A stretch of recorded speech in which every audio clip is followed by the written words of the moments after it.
कोटादू से मोहम्मद अबू बकर साहब पूछते हैं, सिर्फ सलवार पहनकर बगैर कमीज़ पहने क्या वज़ू हो जाता है? जी हाँ, वज़ू हो जाता है। वज़ू के ना होने और होने के मामलात और होते हैं। अगर हदस लायक हो जाए, नापाकी आ जाए, चाहे वो छोटी या बड़ी, उस वक़्त वज़ू टूटता है। तो इस हालत में अगर कोई बंदा वज़ू करता है तो उसका वज़ू हो जाता है। ये तो हो गई एक बात।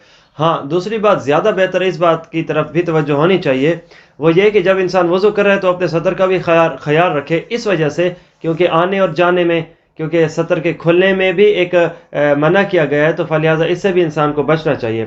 यानी खुलासतन बात यह कि अगर इस हालत में जिस तरह पूछा गया है वज़ू करना या ना करना, तो वज़ू तो हो जाता है, क्योंकि वज़ू के अंदर 4 फ़र्ज़ होते हैं। तो मुंह का धोना, बाजुओं को धोना, और मसा करना, और पाँव का धोना। यानी वज़ू के जो 6 काम हैं, इसमें कुल्ली और नाक को, पहले 2 कामों को छोड़कर जो आखिरी 4 काम हैं, ये फ़र्ज़ है, और इसके करने से वज़ू हो जाता है। तो जिस तरह अब नहाने में इंसान बिल्कुल बरा ना होता है, बगैर बिल्कुल कपड़ों में होता है, तो उस वक़्त जब वज़ू करता है तो बआसानी उसका वज़ू हो जाता है, और उसके ऊपर ये नहीं कहा जाता क्योंकि तुम्हारे जिस्म पे कमीज़ नहीं थी या शलवार नहीं थी तो वज़ू नहीं हुआ।